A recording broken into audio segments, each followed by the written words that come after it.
So mga Lodino, welcome back to our channel at ang i-share ko sa inyo ngayon ay tungkol dito sa binububungan natin na which is 4 Aguas, no. So hindi naman ako architect, hindi rin ako engineer.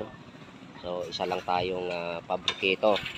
So balit dahil marami na tayong karanasan, siguro naman may kakayahan na rin tayong magbigay ng kaunting paliwanag dito sa mga ginagawa natin. At ang ating i-share sa inyo ngayon ay itong advantage at disadvantage nitong roping design nitong bubong na to na 4 Aguas, no. So unahin natin yung advantage nito, no. So kagandahan nitong bubong na to ay masasabi kong ito yung bubong na may isa sa mga pinaka matibay na bubong na hindi basta-basta matatangay ng hangin. So dahil kung titingnan nyo, kwadrado siya, no, halos pantay, no, pantay na pantay yung weight distribution ng ating bubong, no. Kung pag-uusapan natin ay yung bigat ng ulo nito ay mabigat ito, no, ikumpara sa karaniwang mga bubong. At dahil sa ito'y mabigat, so ibig sabihin makaya niya mag-resist ng hangin na hindi siya matangay, no, dahil yung paghahampasan ng hangin ay equal, no, wala siyang weak points na pwedeng tamaan ng hangin na pwede niyang ikatangay. So dahil kung sa titingnan nyo sa dami ng process, no, na naka-angkla doon sa ating biga, no, marami siyang humahawak sa process natin na naka-anchor doon sa biga.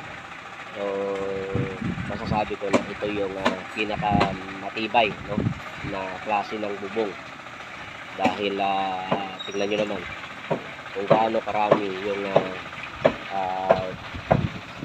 nakaangkla sa ating biga. So bawat process nito ay nakaangkla sa biga. So marami tayong process na nakaangkla sa biga, kaya hindi siya basta-basta matatangay. At isa pa, napakaliit lang ng ano nito, bulada. 1 metro paikot lang nito ang bulada nito, at napakaliit na lang para hampasin ng hangin, lalo na kung meron pang spandrel yan. At ang pagtama nito ng hangin, magdidiplik lang yung hangin dito sa bubong natin, no, dahil kwadrado siya, no, wala siyang ang hangin walang masusuotan, no, magdidiplik lang talaga ang hangin.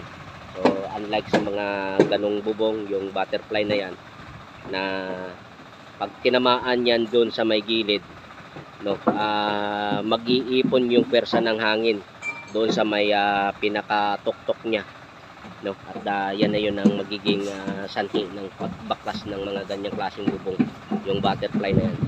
Samantala dito sa ating binububungan ay walang ganon, no, magdidiptik lang yung tama ng hangin dito sa bubong natin, at hindi niya na basta-basta matatangay. So advantage nito ay matibay, no, hindi ito basta-basta matatangay ng bagyo. Ang disadvantage nito ay sobrang gastos. Isa rin to sa mga design ng bubong na may pinaka-gastos bubong. So tingnan nyo, kadami ng bakal nito na pumasok. Nung bababa tayo mamaya, pakita ko sa inyo kung gaano kadami ng bakal na pumasok dito. So magastos ito. Pangalawa ay mahirap gawin, at pangatlo nito ay mahal ang labor nito kapag ito ay pinagawa nyo. Basta't mahirap na trabahuin, mahal ang bayad din siyempre. Unlike sa mga karaniwang bubong na kagaya niyan, yan, yung pinupox natin, yan, madali lang bubungan yan, yung butterfly na yan. At maliit lang din ang gastos niyan. Yung mga Korean type, no, maliit lang din ang gastos. Yung mga ganyang klaseng bubong, yan, maliit lang din ang gastos niyan. Maliit lang din ang labor niyan. So, isa yan sa mga matipid na klase ng bubong. So, yun, disadvantage nito. At pangalawa, kung makakuha kayo ng gumagawa nito na hindi bihasa, marami kayong yerong magagastos dito. Kasi tingnan mo naman, lahat ng yero ay pinutol na. Pero kami dito, wala kaming yerong sinayang dito. Saka isa pang disadvantage nitong bubong na to ay mainit din itong bubong na to, no? Bakit ko nasabing mainit? Dahil sa tingnan nyo, no? Lahat ng sulok nito ay paakyat dito sa taas, no? Pagka lumusot na yung init dyan sa baba, mahirapan na siyang lumabas. Lalabas siya, nasa gilid na lang ng mga spandrel, mga kisame. Doon na lang siya lalabas at ang mga butas niyan ay napakaliit na lang.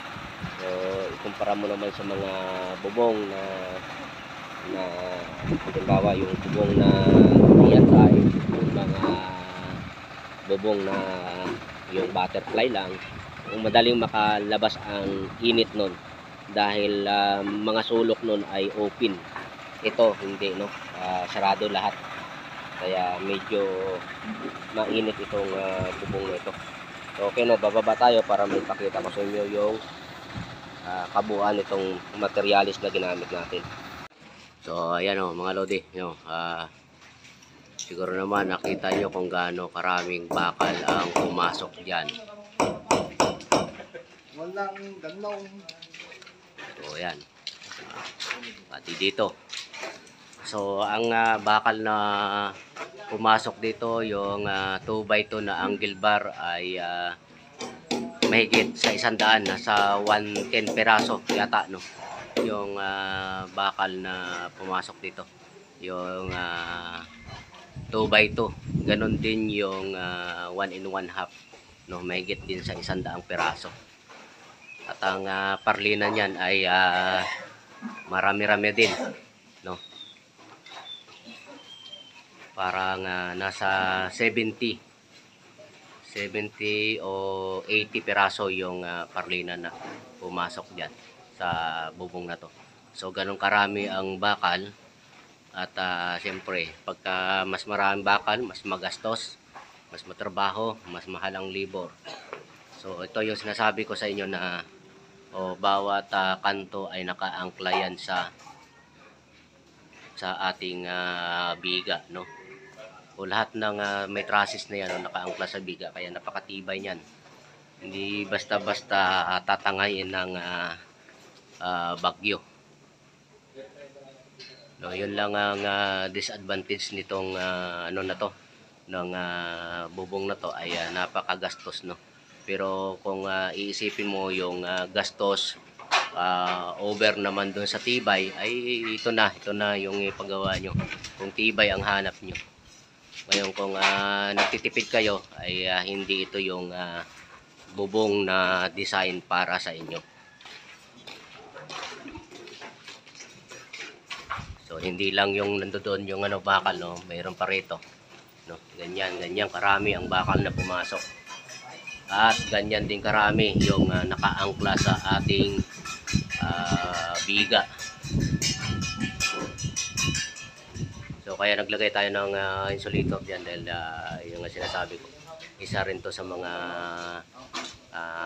downside ng bubong na to ay mainit. So, tingnan nyo, papasok yung init, lahat na ipon na dun sa loob at wala naman siyang malalabasan dahil sarado lahat yan. So pwede lang lumabas yung init ay dito sa gilid na to, sa may spandrel. Pero yung spandrel siyempre ang butas niyan o konti lang din, kaya yun ang downside nito. Mainit siya, no? Mainit, magastos. Okay, so, mga lodi, sana may natutunan kayo sa sinare nating video sa inyo dahil kung magpapagawa kayo ng bubong ay pag-isip-isipan nyo muna. Kung gusto nyo bang matibay, di ito na. Kung nagtitipid kayo ay wag to. No? So, yan, pag-isipan nyo maigi. So, mga magpapagawa ng bahay, payo ko sa inyo, idepende nyo sa budget nyo, sa kakayahan nyo. Kasi oras na naumpisa nyo na ito, hindi na pwedeng mabitin dahil bakal ito. Marami akong nakitang nagkaroon na ng umpisa, no, na kapag crisis na. Subalit kinapos sa budget, hindi na bubungan, ang ending kinalawang lamang yung bakal nila. So yun ang pinakaayaw natin, ma-expose ito sa ulan dahil ayaw ng bakal ang mabasa. So itong portion na to ay pipinturahan pa yan ilalim. So okay, mga lodi, no? Sana dito sa video natin ay meron kayong nakuhang ideya. No? At kung nagustuhan yung video namin ay paki-subscribe na lang lodi at paki-share.